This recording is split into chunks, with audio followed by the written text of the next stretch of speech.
Hello, we are at episode 14. I told you we're getting through this. I'm halfway through, so we're going to go through it as quickly as possible for part one.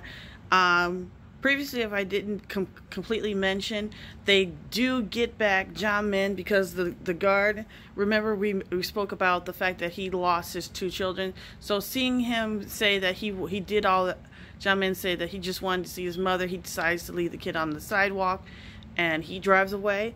After he saved Jaya, refuses to help Hana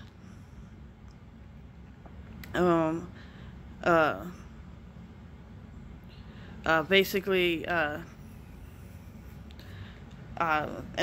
what the director finds out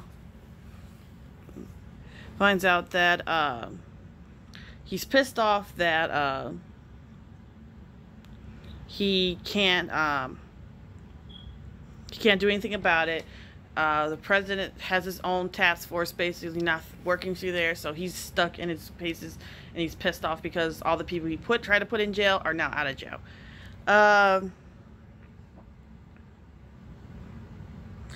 Basically, after everything's said and done, the work through it, Hana follows the general to Mr. Kim's tailor. Mr. Kim tells the general he can't meet the VIP fee to ensure other safety. You find out that Mr. Kim is from the north and that the tailor is a hub for everything. He tells him that he will relay the message. You find out that Mr. Kim has a safe. Guard Kim. Oh, wait, we're on the next page.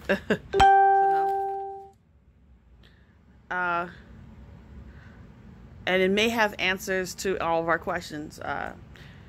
Day 34, President Park meets with Assemblyman right before he walks in for the cabinet. He tells them basically that Korea likes discriminating against people. That's how they get over on people, and that the reason why they're going against the Discrimination Act is not because they hate gay people, it's because it's their way to not exactly say that they like discriminating against people. It's just who they are. They're cruel and evil people, which is ignorant.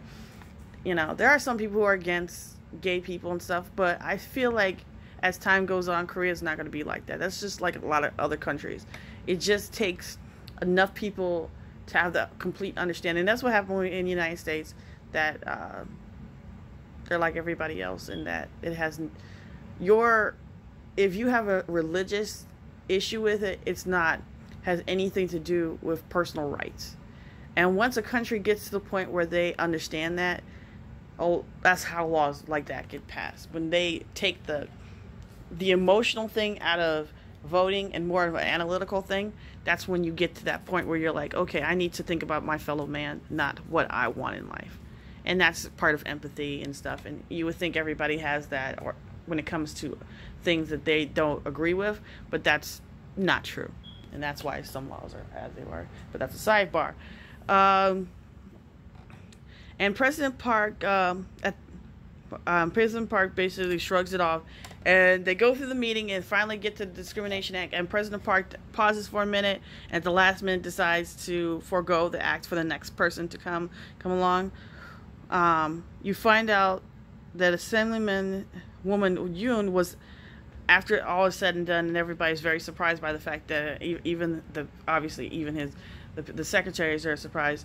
You find out that after Assemblyman Yoon find out everything, they make a joke about the cities and stuff, but I can't exactly explain it because it's a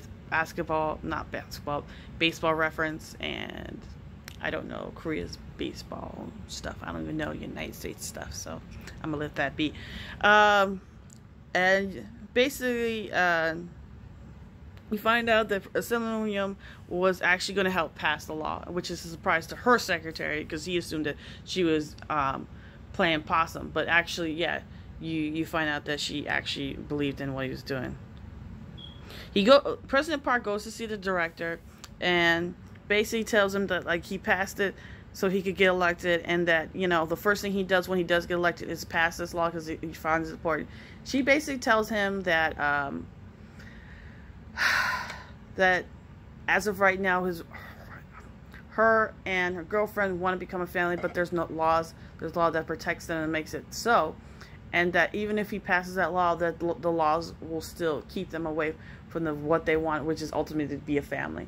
And to, you know, basically don't come over here with this stuff. And that's honest to God truth. That law may protect her from jobs and stuff like that, but from large scale discrimination. But every day someone telling you go fuck yourself, that doesn't stop you. And that's why discrimination laws were expanded to cover women and part of the LGBT community and trans people, because, you know, if a law isn't in, if something is in law, then people will go past what is decent in this world, because people, just like Representative O, or say Assembly O says, you know, people enjoy discriminating people, and he's not wrong in saying that. It's horrible to think that, but, you know, that's why we have these laws, to protect people, because there are people who will do those things. And equality is a great idea, but if it's not in law, then people will not do the right thing. You know, the greatest thing about the world around us is there's a heaven and hell. Without hell, there would be no heaven, because people would know how to act.